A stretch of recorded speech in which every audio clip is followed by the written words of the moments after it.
حضرت ابو بکر صدیق کے ابا جی کلمہ پڑھ گئے تھے جب مکہ فتح ہوا نا، تو حضرت ابو قحافہ نے کلمہ پڑھا۔ اب وہ مدینہ مکہ مکرمہ میں نبی پاک کی بارگاہ میں کلمہ پڑھنے حاضر ہوئے۔ جناب صدیق اکبر بڑے راضی تھے، ان کے بچے بھی مسلمان تھے، بچیاں بھی مسلمان تھی، پوتے بھی مسلمان تھے، نواسے بھی مسلمان تھے۔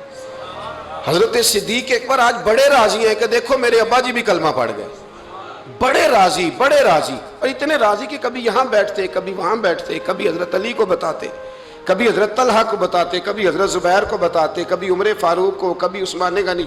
یار دیکھا تم نے، اللہ نے کرم کیا، میرے ابا جی بھی مسلمان ہو گئے، اب میری 4 نسلیں حضور کی غلام بن گئی ہیں۔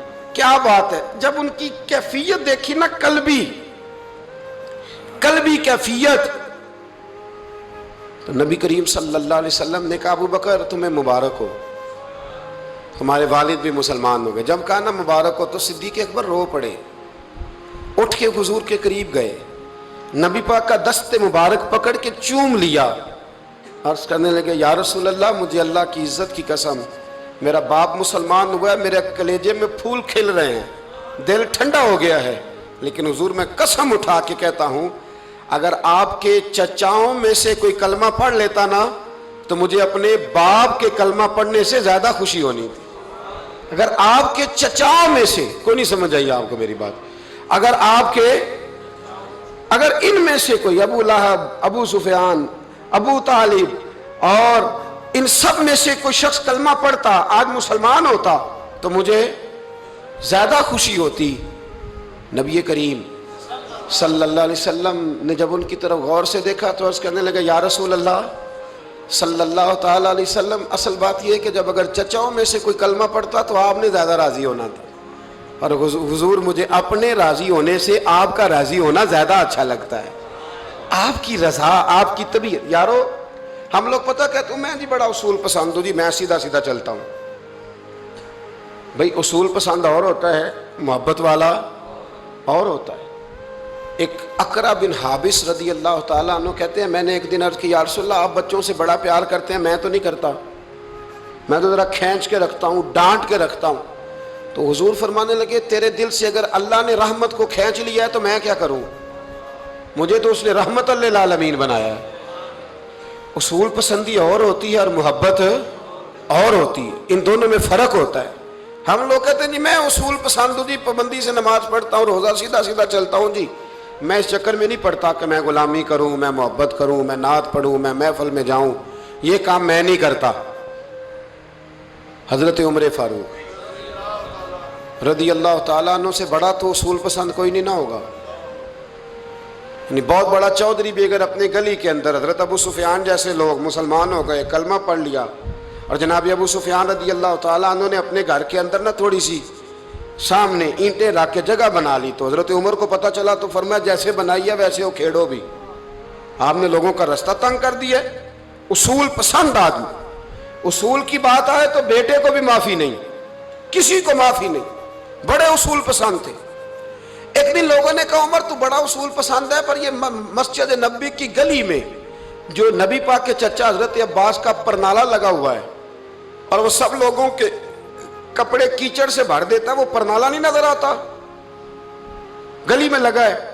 اب تو ہمارے پرنالے اور طرح کے ہیں نا، تو جو حرم شریف میں آپ میزاب رحمت ہے وہ دیکھا نا آپ نے، وہ پرانے زمانے میں جو لوہے کے پرنالے ہوتے تھے، تو وہ واقعی پوری گلی جو تھی نا وہ گزر کوئی نہیں سکتا تھا، اتنا اچھا شاوڑ ہوتا ہی کوئی نہیں تھا جتنا وہ ہوتا تھا، وہ بڑا تگڑا قسم کا پرنالہ ہوتا تھا، تو کوئی شے نہیں گزر سکتی تھی بڑی دیر تک۔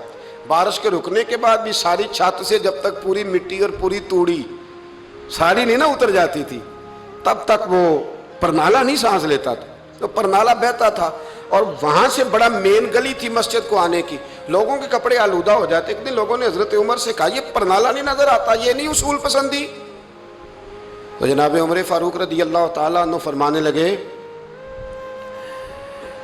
اتار دیتے ہیں پرنالہ، یہ بھی اصول پسندی ہے، اتارتے ہیں۔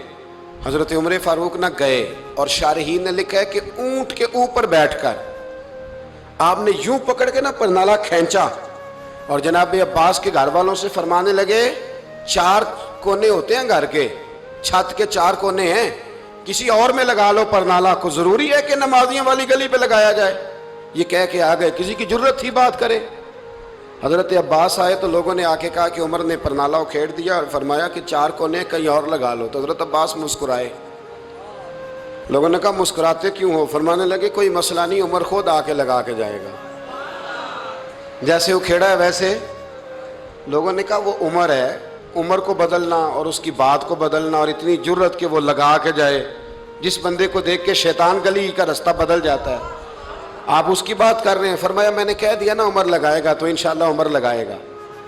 حضرت عباس مسجد میں آئے، نماز پڑھی تو کہتے میں نے بات چھیڑی دی۔ عمر خود کہنے لگے کہ حضور آپ سے تو امید نہیں تھی۔ حضرت عباس سے کہنے لگے بھئی جگہ بھی ہے، 4 کونے ہوتے ہیں گھر میں، کوئی ضروری ہے اسی کونے پہ لگے جہاں سے نمازی گزرتے ہیں؟ یہ بخاری مسلم کی حدیث ہے۔ حضرت عباس کہنے لگے عمر 4 کونے ہیں، میرے پاس جگہ بھی ہے پرنالے کی، میں نے بھی کئی دفعہ سوچا تھا وہ کھیڑ دوں، اور میں بھی اسی گلی سے گزرتا ہوں، میرے کپڑوں میں بھی کیچڑ بڑی دفعہ پڑا ہے، پر مجبوری یہ ہے وہ کھیڑ اس لیے نہیں سکتا کہ یہ پرنالہ میرے نبی کریم نے اپنے دستے مبارک سے لگایا تھا۔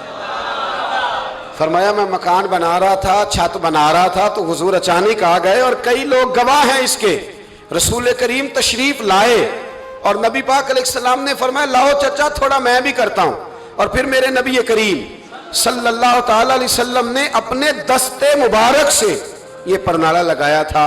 کئی دفعہ سوچا وہ کھیڑ دوں، پھر سوچتا ہوں حضور نے لگایا تھا، لیکن چلو اب تو علت پائی گئی، اب تو سمجھ آ گئی، اصول بن گیا، اب تو اصول بن گیا نا، تو ٹھیک ہے آپ اب اس طرح کریں، اکھیڑ دیا تو ٹھیک ہے۔ جناب کہنے لگے پہلے کیوں نہیں بتایا؟ بھئی وہ نمازیوں پہ چیٹے پڑتے ہیں، گلی کا رستہ ہے، فرمایا پڑھتے ہیں تو پڑھتے رہے، آپ نے بتایا کیوں نہیں؟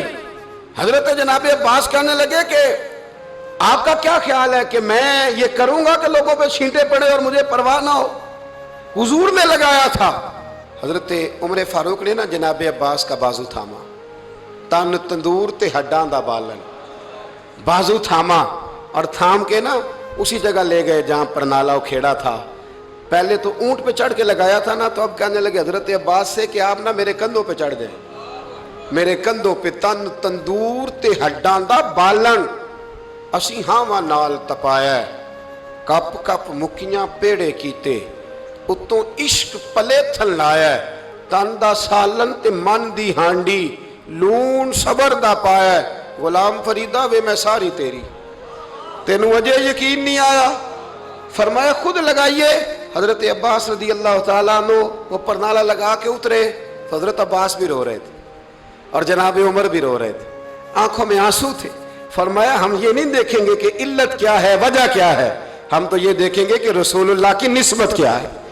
نبی کریم علیہ السلام کے دستے مبارک لگ گئے، ساری وجوہات ختم ہو گئی۔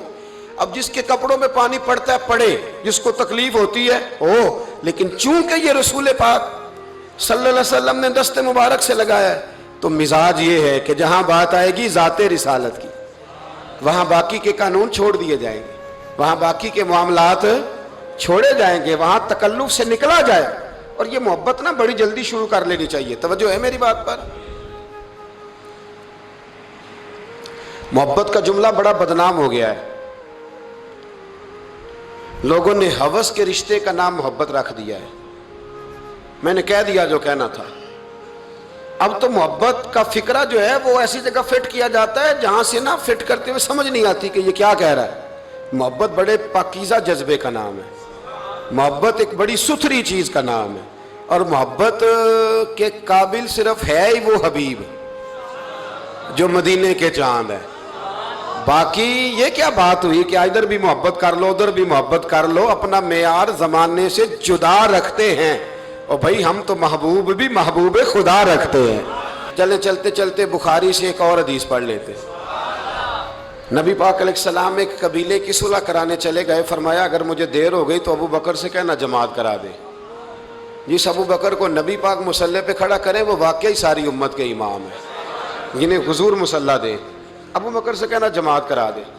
حضرت صدیق ایک پر کھڑے ہو گئے تو نبی پاک بھی آ گئے، جماعت کھڑی ہوئی تھی کہ حضور بھی پہنچ گئے۔